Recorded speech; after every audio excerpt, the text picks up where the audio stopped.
Екі кештің арасында бөлеген телефон шалды. Амандық саулық жоқ бірден. Достым, үйдесің бе, кетіп қалма. Төкеңдікіне барамыз. Қазір 2-3 адамды машинама мінгізіп алам. Барып төкеңді әйелінен ажырастырамыз. Не болып қалды, тыныштық па өзі?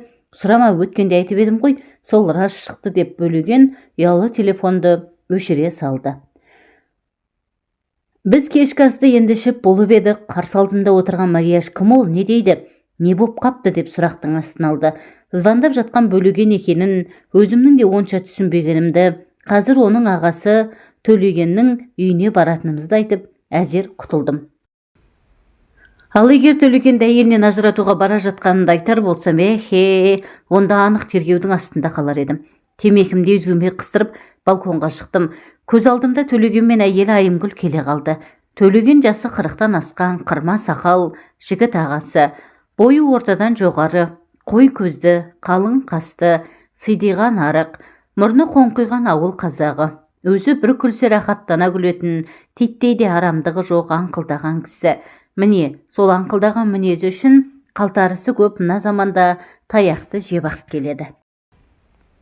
10 жылдық мектепті бітіріп әскерге барып келген соң әкесі марқұм тірі кезінде атастырып қойған Маржанға үйленді. Маржан үңкінің баласындай кірпігі жыпылықтаған қыз еді. Бізден бір класс жоғары оқитын. Мектепті де бітірмей Төлегенге күйеуге шығып кетті. Өкінішке орай екеуінің құрған шаңырақтар баянды болмады. 3-4 жылдан кейін ақ ажырасты. Естуімше Маржанға басқа бір жігіт өлердей ғашық екен, қоймай жүріп ақыры бір баласымен алып қашып кетіпті. Сондықтан оларды ажырасты деуге де келмес. Ыза болған Төлеген әйелінің үйде қалған көйлек көншегін, төркініне келген көрпе жастығын қораның қақ ортасына жинап, от қойып өртейді де ертесіне Шымкент қайдасың деп тартып отырады. Бұл кезде біз інісі Бөлеген екеуміз институттың 2-ші курсында оқитынбыз. Жатақхананың комендантымен келісіп, Төлегенге орын алып бердік. Содан ол біраз күн жынсыз бақсыдай болып жүрді де, бұрынғыдай арқын-жарқын қалпына қайта түсті. Біздің институтта бір жігітке 5 қыздан келетін. Курстағы қыздардың арасында бір жұлымырлары болатын. Солар үйрене келе Төкеңді кезек-кезек қолтықтап алып, менің күйеуім дейтінді шығарды. Ондай кезде Төкеңнің екі беті дуылдап, қызарып шыға келетін. Уақыт өтіп жатты. Әскерде жүргенде алған электрик мамандығым зауытқа кірді. Жұмысы 3 ауысымдық еді. Алатын айлығы әжептәуір болғанмен, бойдақ адамға қайдан жетсін. Көп замай жатақханаға да электрик болып орналасты. Тіпті арагідік біреулердің де жұмысын істеп беретін. Bir күні Бөлеген келді де екі өкпесін қолын алып, достым, айтшы, ана Төлегенге, ол жағызға жоламасын, оның қандай қыз екенін білесің ғой. Аңқаудың ақшасын сорып тауысатын болды. Мені қойшы, ауылда аузын ашып отырған анасына да көк тиын бере алмай жүр. Қуаяқ ол жағыздың есебін тауып, оған тиіп алуы да мүмкін. Өзің неге айтпайсың? Айта-айта шаршадым, түсінбейді, тура басын айналдырып қойғандай. Онда не істейміз? Мен сөйлесем ғой, бірақ сөзден ешнәрсе шықпаса қайтеміз. Одан да ол жағыздың аузынан қитып, Төкеңді Забираға үйлендіріп қояйық та.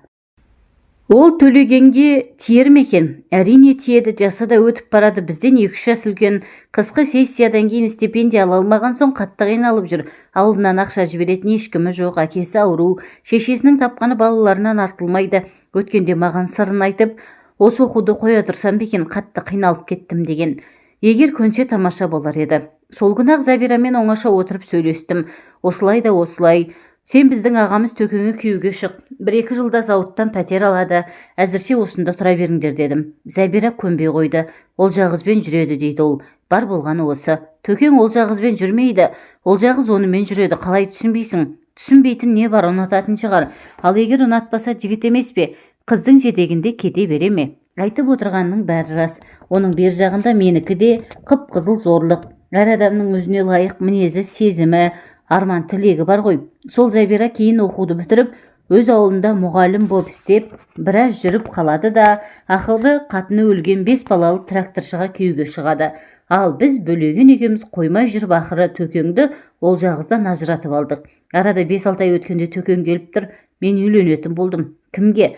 Сен танымайсың, институтта оқиды. Аты Света. Орыс па? Жоқ, қазақ. Дұрысы Сақып Жамал болуы керек.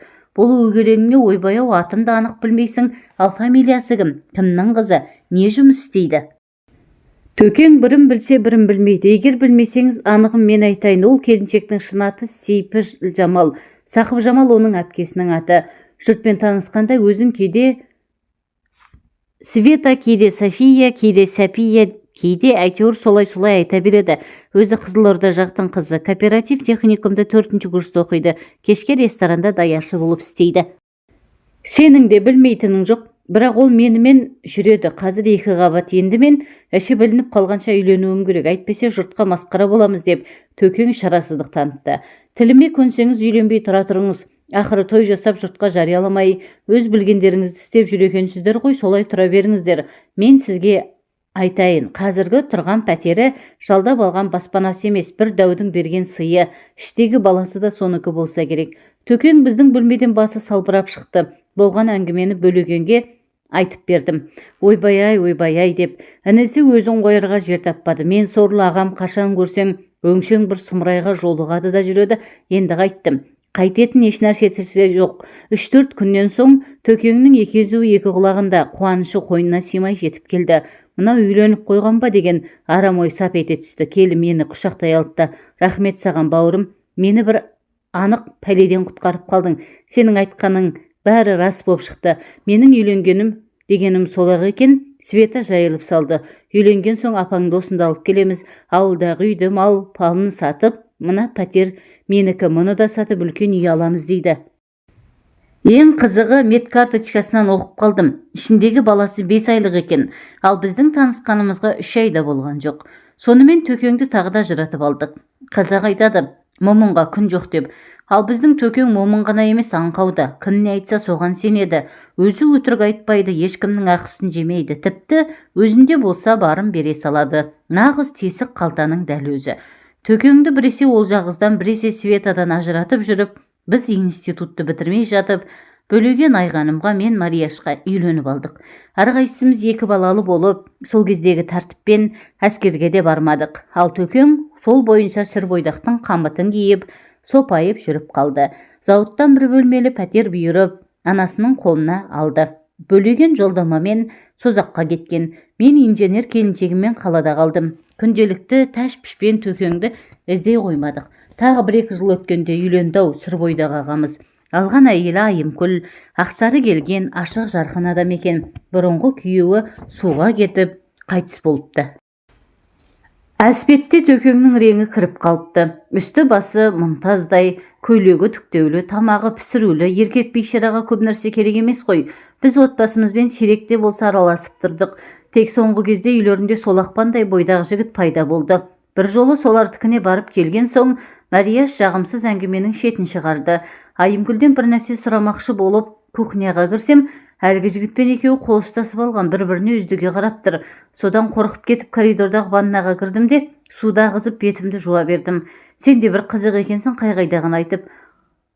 Ол жігіт Төкеңнің қимас дос емес пе? Төкеңді қайдам, ол Айымкүлмен де дос болып алыпты. Осыдан бір бәле шықпаса көрде тұрып. Егер бір бәле шыға қалса, барып ажыратамыз да, оған үйрендік қой. Бірақ сен тағы біреуге бір нәрсе деп жүрме. Шынымен Марияштың күдігі рас болып шыққаны ма? Осыларды ойлап болғанша Бөлеген де келіп қалды. Жақында ғана сатып алған тозығы жеткен Москвичінде осы қалада тұратын, қазір атағы жұрт аузында жүрген ақын досы Мұхан, милицияда істейтін нағашысы Әшірәлі отыр екен. Мен де барып қосылдым. Төлегеннің әйелін сен жақсы білесің ғой, деп маған қарады формасындағы Әшірәлі. Жағдайды түсіндірші өзің. Не түсіндіретіні бар, бара көреміз ғой. Енді Бөлеген болса ауылда, Төкеңмен жиі болмаса да араласып тұрамыз. Ал мына әңгімен өткенде Бөлегеннен естігенмін, өтірік шығар деп қойғанмын. Жақында Бөлегеннің үйіне барсам, апасы жылап отыр. Бар болғаны осы.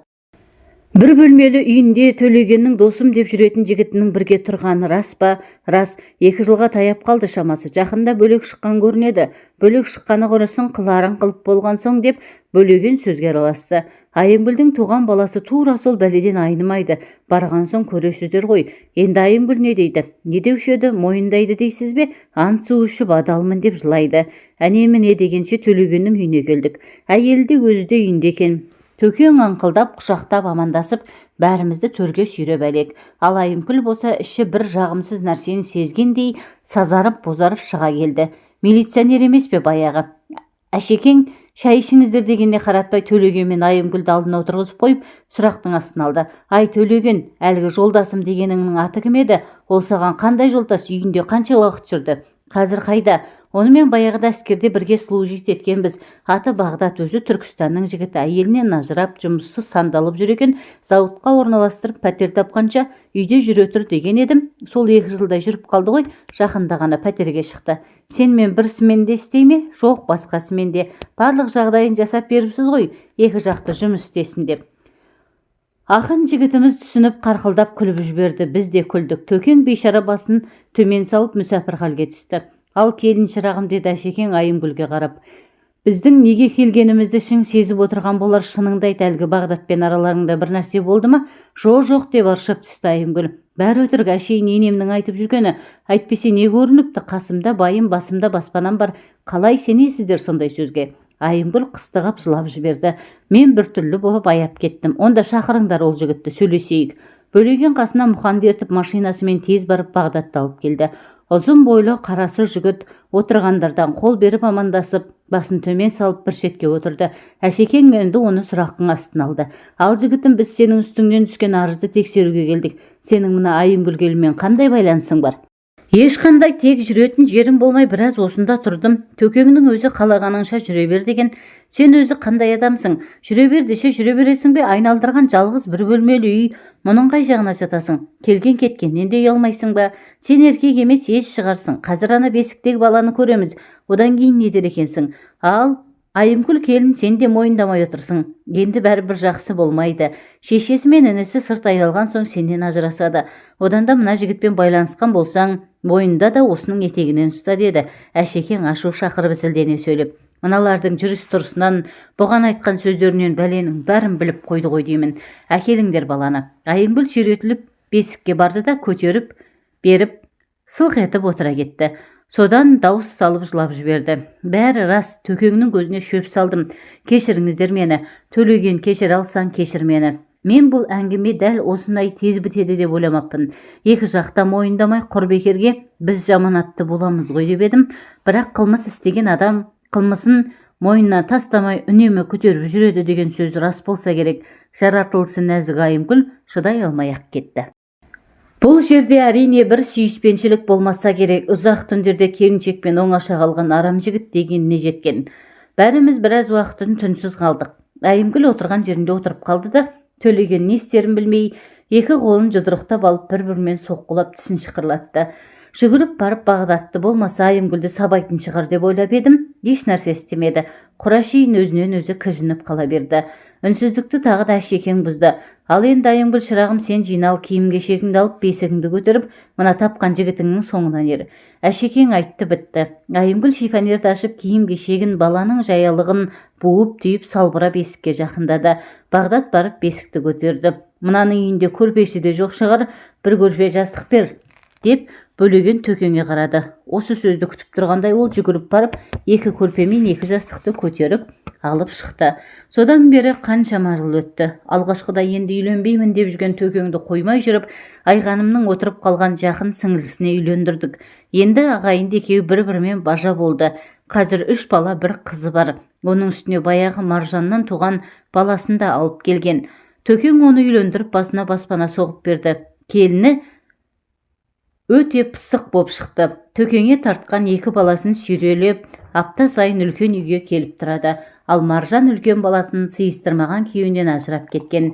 Қазір одан туған қызымен екеуі ғана. Айымгүл болса оны баяғы еркек артыншақ тастап кетіпті.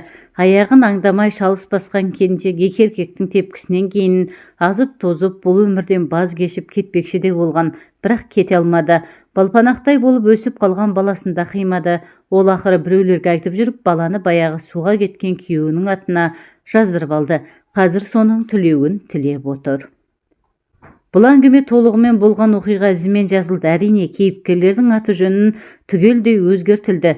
Егер олар бұл әңгімені оқи қалса, өздерін тез танып алары анық. Кей кезде Төкеңнің тағдырына араласып жүрген тұрған қыз келіншектерінен ажырастырғанымыз дұрыс пе еді, жоқ бұрыс пе еді деп ойлап қоямын. Ей жігіттер, деді Сабаз, Сендердің ертектеріңе әбден тойдым. Ана қызбен таныстым, мына қызбен жүрдім дейсіңдер.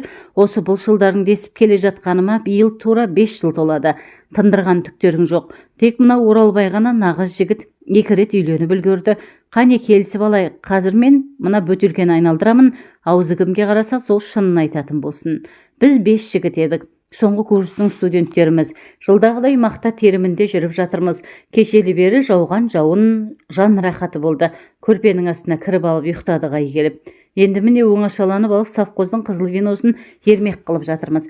Сабаз винодан босаған шөлмекті шыр айналдырды. Бөтелкенің аузы Есентайға қарап тоқтады. Ал Есентай шыныңды айт деді. Сабаз жағадан алғандай болып, қанша қыздың шаруасын бітірдің?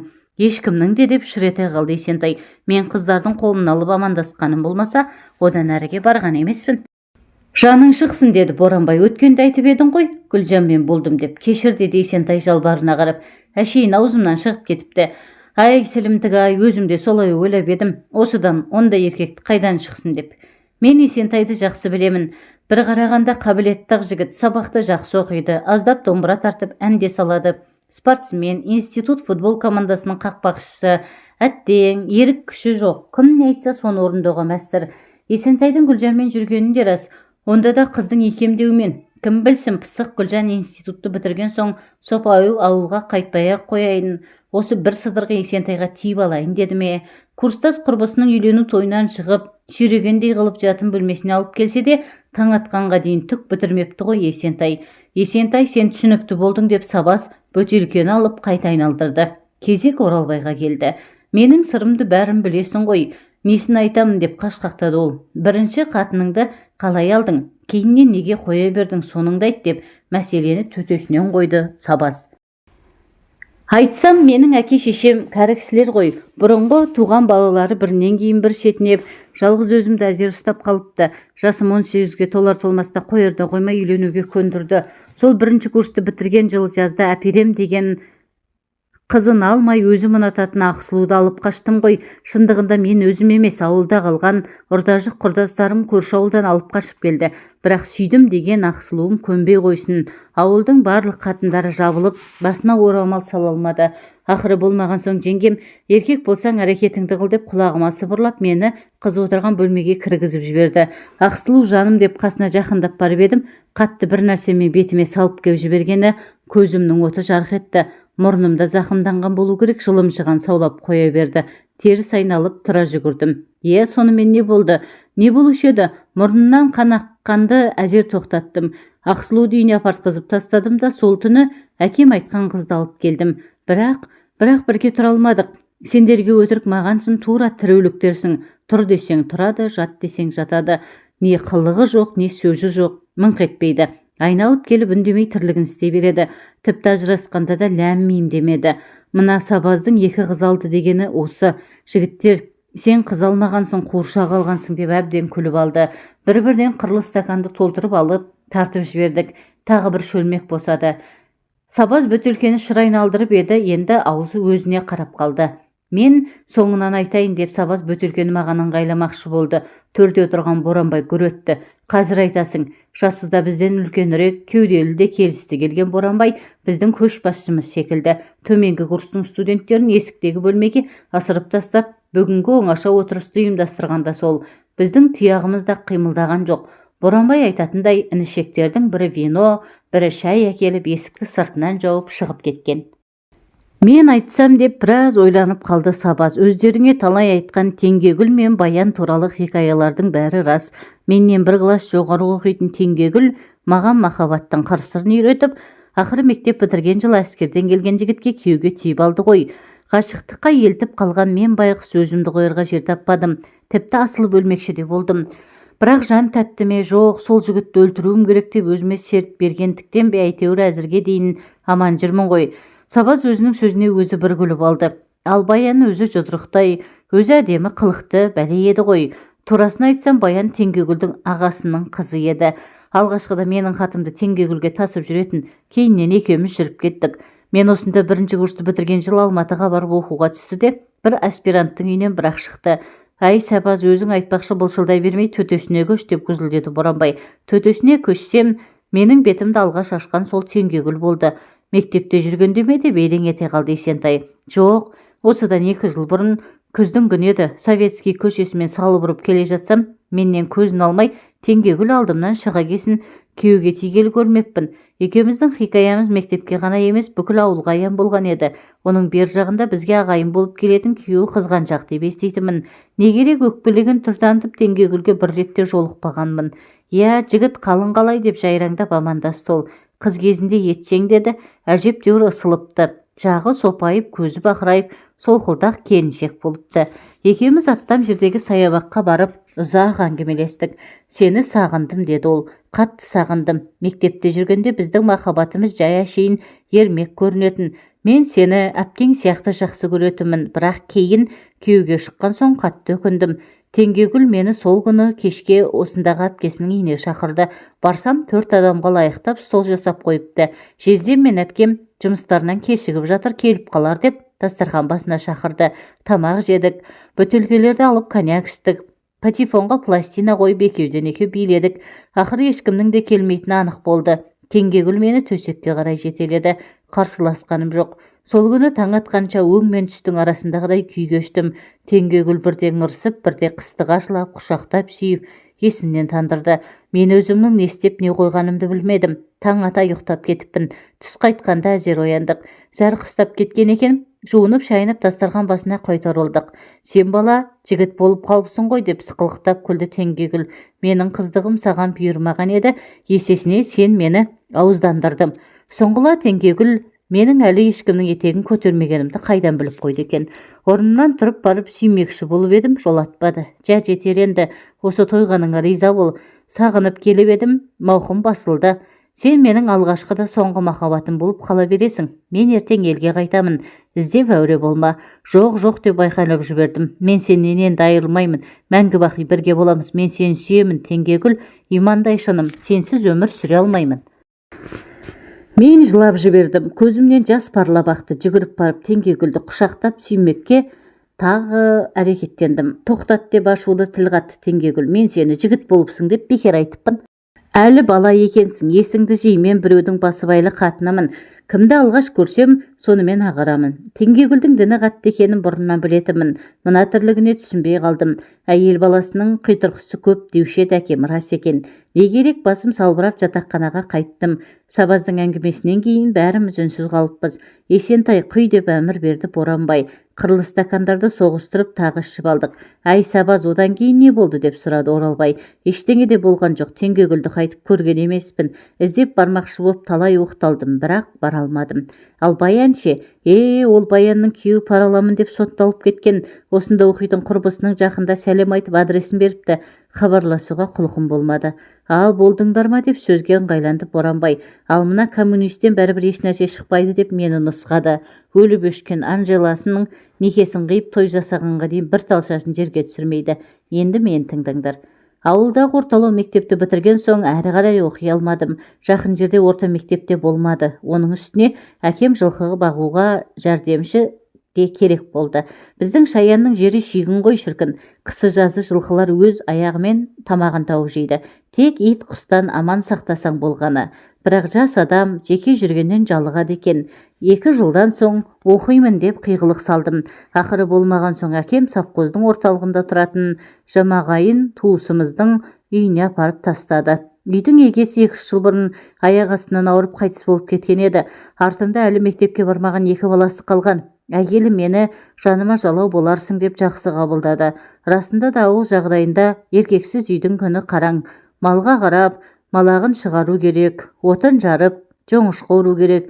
Енді соның бәрі менің мойнымда. Оның бер жағында орталыққа қатынағандарға шешем сыққан майы бар ма, қақтаған еті бар ма, сыбаға да беріп жіберді. Бәрі ойдағыдай еді. Әңгіменің қызығы қар жауып, күн суыған соң басталды. Жеңешем алдымен қоржын тамның екінші жағында жатқан мені жаурап қаласың деп от жағылатын өзінің бөлмесіне кіргізіп алды. Байқаймын, күн өткен сайын төсектеріміз жақындап келе жатқандай ма? Мен де тірі жанмын ғой, төсекке жатқан соң жеңешемнің демалысын, жүрек соғысын тыңдай бастаймын. Бір күні маған қарай жалаңаш білегін созғандай болды. Одан әрі шыдам қалмады. Лып етіп төсегіне кіріп бардым. Кетәрі деген жоқ. Ауа жетпей алқынып құшақтай алдым. Не керек, бір қолыммен көйлегін көтеріп жіберіп, резиналы лыпасын сирағынан асырып сыпырып тастадым. Өзімді де ыңғайлап екі санның арасына кіре бергенде масқарам шығып, бойымнан қуатым құйылып-ақ кеткені. Тыз ете қалған бір ұрттам нәрсе кеудесіне қарай шашырады. Ойбу, мырзағай, байқасаң қайтеді, дейді жеңешем, тура бір үстіне шай төгіп алғандай. Ұяттан өртене жаздап, өз төсегіме кеп жаттым. Жүрегім дүрсілдеп кеудемнен шығып кете жаздады. Жеңешем шырағын жағып, үсті басын жуып тазалап, шкафтан таза көйлегін алып ауыстырды. Шамды сөндіріп орнына жатты да қолын созып мені өзіне тартты. Болары болды, енді алмай-ақ қой, деді. Ағаң болса өлді, Құдай алдында да күнәһар емеспіз. Өзің билеп төстей бер. Құшағымыз қайта айқасты. Бұл жолы мүлт жібергенім жоқ. Ертеңнен бастап үйге бөтен біреу қонып қалмаса төсекті бірге салатын болды. Тура ерлі зайыптылардай тұрып жаттық. Тіпті каникул кезінде де қора салуды сылтауратып осында қалып қойдым. Мектепті бітіріп қалаға аттанарда жылап тұрып көңілдегісін айтты. Мырзаға айналайын, байымнан көрмеген қызығымды сенен көрдім. Енді аяғыңа тұсау болмайын, оқуыңды жалғастыр. Бірақ үйленгеніңе шейін мені ұмытып кетпе. Тағы бір айтайын дегенім, менің ішімде 3 айлық бала бар. Мақұл десең сенің ескерткішің болсын, туып алайын. Жұрт өсек қылса қыла берсін, кімнің көлеңкесі түсіп жүреді маған. Қалауың білсін, деді мен. Боранбай, сен қазір де бір жесір келіншектің үйінде квартирада тұрмайсың ба, деп сөзге қыстырылдым. Иә, сол жеңгем ғой. 1-2 жыл күліп қарсы алып, жылап шығарып салып жүрді де, ақыры қалаға көшіп келген. Осыдан барған соң некеге тұрмақшымын. Осы кештен кейін Боранбайға аса бір құрметпен